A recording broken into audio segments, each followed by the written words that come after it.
कभी सोचा है एक ऐसी जगह के बारे में जहां आज भी बच्चे लालटेन की रोशनी में पढ़ते हैं? नहीं, ये कोई पुरानी कहानी नहीं है। ये आज के झारखंड की हकीकत है।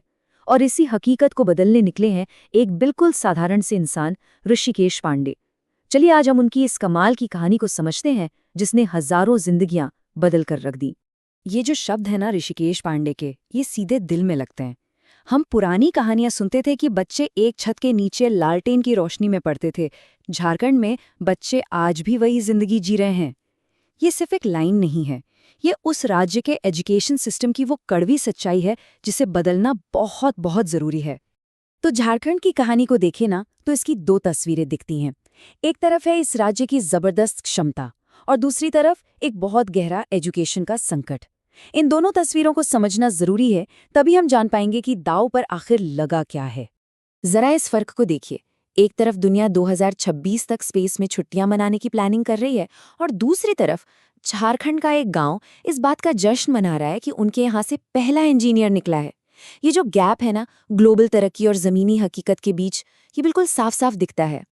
तो ये जो संकट है, आखिर जमीन पर दिखता कैसा है? चलिए थोड़ा करीब से देखते हैं। स्कूल चल रहे हैं तंबुओं में, जहां मानसून में छतों से पानी टपकता है। टीचर्स अक्सर आते नहीं हैं और बच्चे स्कूल पढ़ने के लिए नहीं बल्कि दोपहर का खाना मिल जाए बस इसलिए आते हैं। और ये सब हो रहा है उस राज्य में जहां एक आम इंसान महीने का सिर्फ 7,800 रुपए कमाता है। तो ऐसे ही अंधेरे में एक उम्मीद की रोशनी बनकर आते हैं ऋषिकेश पांडे।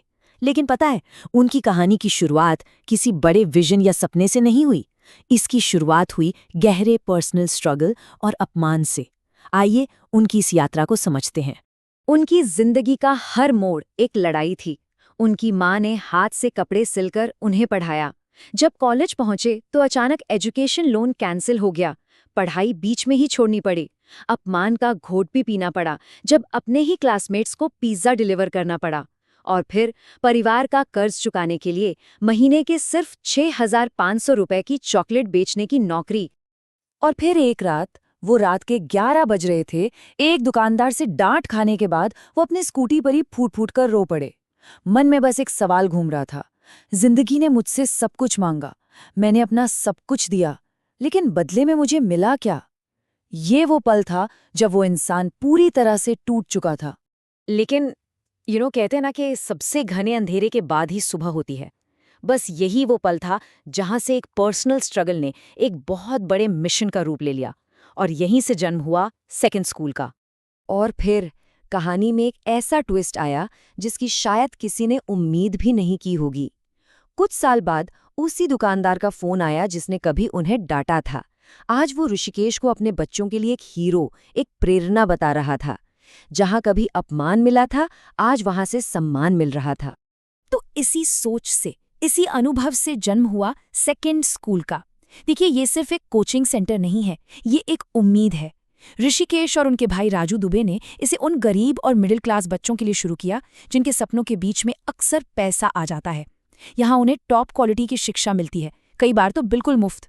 सेकंड स्कूल का जो मकसद है ना, वो उस सोच से लड़ना है जो एजुकेशन को एक रिसेशन फ्री बिजनेस समझती है। यहाँ हर बच्चे को सिर्फ एक स्टूडेंट की तरह नहीं बल्कि एक सपने की तरह देखा जाता है। और क्यों ना हो, ऋषिकेश खुद जानते हैं कि जब कोई सपना टूटता है तो दर्द कैसा होता है। तो सवाल ये है कि इस सोच का, इस पहल का जमीन पर क्या असर हुआ? चलिए अब कुछ ऐसी कहानियों से मिलते हैं जो दिखाती हैं कि सेकंड स्कूल कैसे हजारों जिंदगियों में एक बड़ा बदलाव ला रहा है। ये हैं ओम प्रकाश। इनके पिता वो दिन भर सीमेंट मिलाने का काम करते हैं।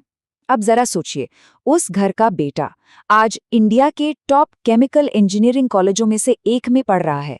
ये सिर्फ एक बच्चे की कामयाबी नहीं है, ये एक पूरी पीढ़ी की छलांग है। और ये कहानी सिर्फ ओम की नहीं है। मिलिए आयुष गुप्ता से। इनके पिता दूसरों के घरों में सफाई का काम करके अपना परिवार चलाते हैं और उसी बेटे ने इंडिया के सबसे मुश्किल एग्जाम्स में से एक जेईई में 797वीं रैंक हासिल की। आज वो एनआईटी त्रिची जैसे बड़े इंस्टीट्यूट में पढ़ रहा है। और फिर एक और कहानी है सोनल की। उनके एक हाथ में चोट थी जिसकी वजह से परिवार को हमेशा उनके भविष्य की चिंता लगी रहती थी। आज वही सोनल जेईई में शानदार रैंक लेकर एनआईटी जमशेदपुर में पढ़ रही है। शिक्षा ने उसे सिर्फ एक डिग्री नहीं दी, बल्कि वो सम्मान, वो आत्मविश्वास दिया जिसकी वो हकदार थी। और ऋषिकेश का ये सवाल सच में सोचने पर मजबूर कर देता है। अगर मैंने उनसे एक प्रोफेशनल कोचिंग वाले की तरह फीस मांगी होती, तो देश ने कितने बेहतरीन इंजीनियर खो दिए होते। ये जो सफलताएं हैं, ये इस बात का सबूत है कि जब टैलेंट के रास्ते से पैसे की दीवार हटा दी जाती है, तो उसे कोई नहीं रोक सकता। और ये जो कहानियां हमने सुनी, ये कुछ ही हैं। आज की तारीख में 6000 से ज्यादा बच्चे सेकंड स्कूल में अपना भविष्य गढ़ रहे हैं। ये एक खामोश क्रांति है जो धीरे धीरे झारखंड में शक्ल ले रही है। लेकिन ऋषिकेश सिर्फ कुछ जिंदगियों बदल कर रुकना नहीं चाहते। उनका सपना इससे कहीं बड़ा है। वो पूरे सिस्टम को बदलना चाहते हैं। अब बात करते हैं उनकी उस बड़ी सोच की जो झारखंड का भविष्य बदल सकती है। सरकार के लिए उनका एक 3 पॉइंट प्लान है। बड़ा सीधा, बड़ा सिंपल। पहला, सरकारी स्कूलों को CM school of excellence model की तरह शानदार बनाया जाए। दूसरा, सरकारी टीचर्स की सैलरी डबल कर दो, लेकिन नौकरी सिर्फ सबसे काबिल लोगों को ही दो। और तीसरा, प्राइवेट स्कूलों की मनमानी फीस, जैसे यूनिफॉर्म और किताबों के नाम पर होने वाली लूट पर रोक लगाओ। और पता है, उन्हें लगता है कि ये बदलाव करना कोई रॉकेट साइंस नहीं है। वो कहते हैं, हमें सिर्फ 48 जुनूनी टीचर्स चाहिए, 24 जिलों के लिए, बस दो और पूरा झारखंड बदल जाएगा। मतलब ये जो उम्मीद है ना, ये बहुत बड़ी है और मुमकिन है। और इस पूरी मेहनत का, इस पूरे मिशन का आखिरी मकसद क्या है? वो है झारखंड की पहचान बदलना। उस सोच को बदलना जब कोई सुनकर कहे, ओह तुम झारखंड से हो, जिसमें एक दया का भाव हो, उसे बदलकर ऐसा बनाना कि लोग कहें, अरे वाह आप झारखंड से हैं, जिसमें एक सम्मान का भाव हो। तो आखिर में बस एक सवाल, अगर एक टूटी फूटी शिक्षा व्यवस्था पीढ़ियों को गरीबी के जाल में फंसा सकती है, तो जरा सोचिए, एक मजबूत, एक सही शिक्षा व्यवस्था क्या कुछ नहीं कर सकती।